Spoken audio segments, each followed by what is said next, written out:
Chers auditeurs, Dear listeners, bonjour. welcome in Comme d'Archi Podcast Season 3 Saison 3, dans le monde fascinant des architectes. and in the architectural projects. Je suis Anne-Charlotte Depondt, passionnée d'architecture et docteur des universités en histoire de l'archi. I am one of the spokespersons of Anne-Charlotte, who is a PhD in architecture history. Merci Thank you d'être avec moi aujourd'hui. to be with us today. Et And maintenant, now, lundi en français, place au talent. and Wednesday, let's talk projects. In English, of course. Bienvenue dans Comme d'Archi.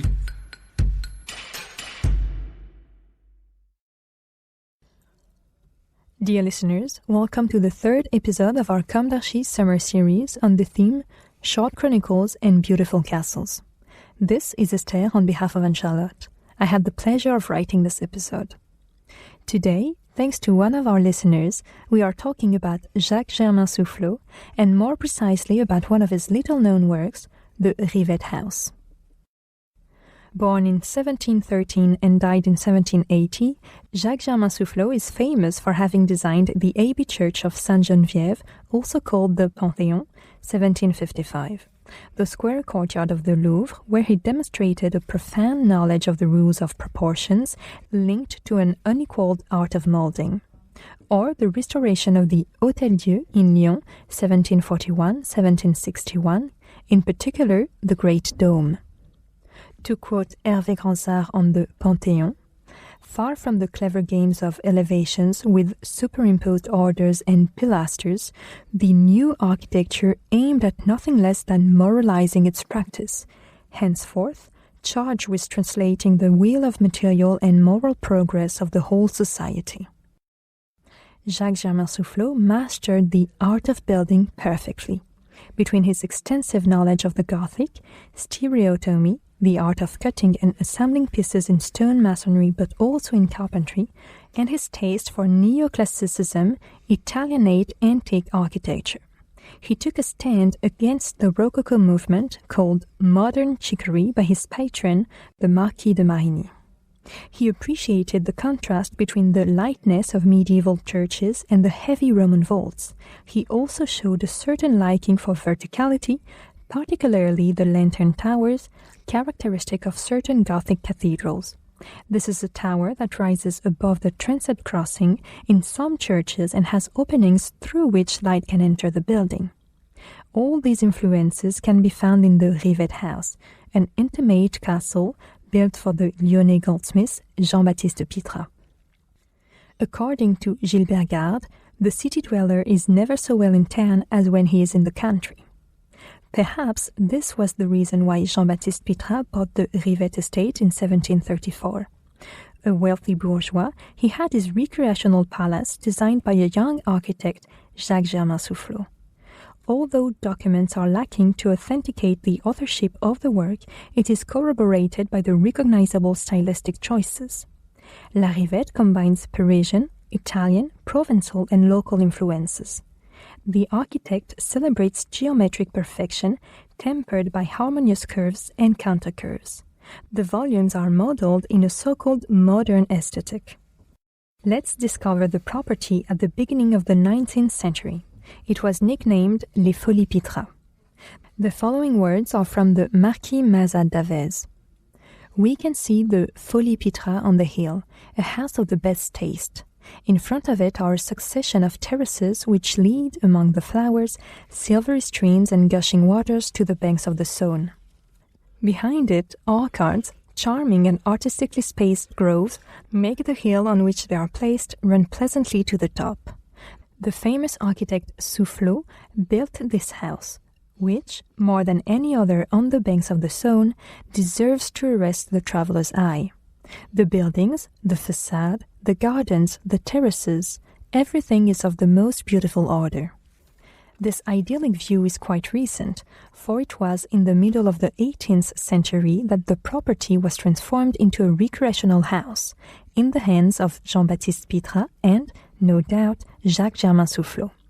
Soufflot, who returned from Italy in March 1738, was a young man of 25.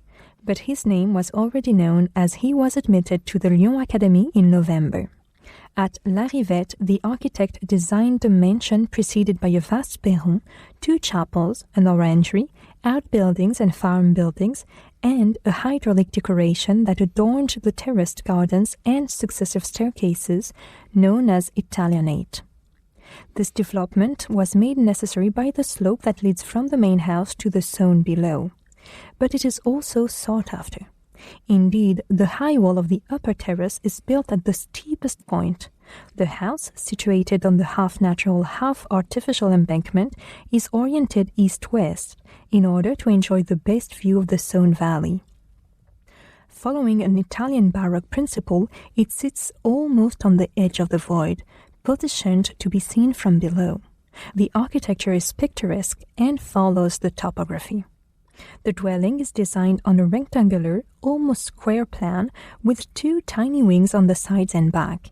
It is 25 meters long and 22.5 meters wide. The 500 square meters are spread over 4 levels: cellar, ground floor, first floor, and attics.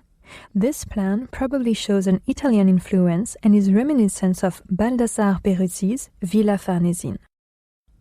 The Romanesque tile roof modernity is reminiscent of the plan's structure. For aesthetic reasons, the roof pitch is low and the chimneys are short. It draws the eye to the western facade, known as the French facade. This facade has 9 bays spread over 2 floors. It follows the design dear to Jules Hardouin-Mansart and Robert de Cotte, a central forebody of 3 bays, barely protruding, whose angles are underlined by sheer walls. The whole is topped by a triangular pediment. The wrought iron balcony is supported by brackets. The arched windows are characteristic of the Lyon region, with their shades also known as jalousies or blinds. However, they break with tradition and weigh down the facade somewhat due to their similar height. In fact, they do not reflect the ceiling heights of the interior.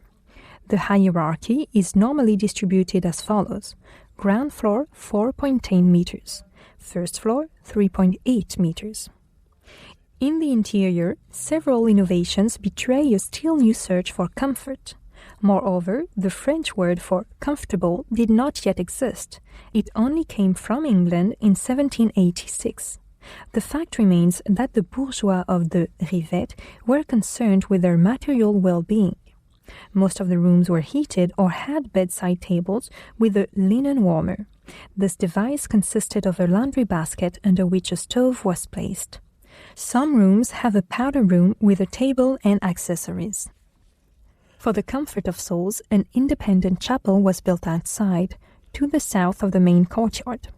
From this vast upper terrace, one descends to the 5 levels of gardens, no doubt inspired by the Belvedere gardens laid out by Bramante in Italy. They are a true hydraulic masterpiece with a waterfall, a fountain, a rock grotto, and a nymphaeum. A nymphaeum is originally a monument with a sacred spring dedicated to the nymphs. It is easy to understand why the antique taste of the time made the choice of such a decoration. The symmetrical staircases, with double flights of steps, which connect the terraces, are monumental, despite the narrowness that characterizes the property at this point. On the 4th level, 2 lateral flights of stairs give access to the water fountain, which is located on the circular median. Thus, the entire design of the Rivette estate reflects a certain Italian intuition. But Soufflot, also drawing on Lyon's know-how, proposed a synthesis of ancient, Italian, and local traditions, revealing his art. The alternating rows of Saône pebbles are arranged in the shape of fishbones. To imitate the Roman tuff and peperino, the bases are made of smooth stones and blocks. The work on the stone, which is alternately polished or rocky, is reminiscent of the Villa Garzoni. Each material has its own color, in variations of gray, white, and beige. Time has since erased the nuances. The contrast between the almost austere purity of the volumes and the fashionable decoration, made of curves and countercurves, gives the Rivette its picturesque character. In 1920, the Rivette was used as a diocesan retreat house. It was bought in 1972 by the Hospice Civil de Lyon, the same hospices that were responsible until 2011 for another neoclassical masterpiece by Jacques Germain Soufflot, the Hôtel-Dieu de Lyon. Today, many of these bourgeois, intimate castles, these houses in the fields, have disappeared due to lack of means, maintenance, or public interests. The question of their conservation was already raised in 1922 when Roville wrote, "We are making an inventory of all the stones of the town. There is not a door that is not described, a house whose history is not known. Engraving has restored the old aspect of our squares and streets. Photography preserves the present aspect. But the old houses in the fields are disappearing little by little, and nothing remains of them except the memory kept by those who were happy there." Dear listeners, thank you for tuning in. Let's meet again next week for a new Summer Comme d'Archi in English. And until then, take care of yourselves. Goodbye.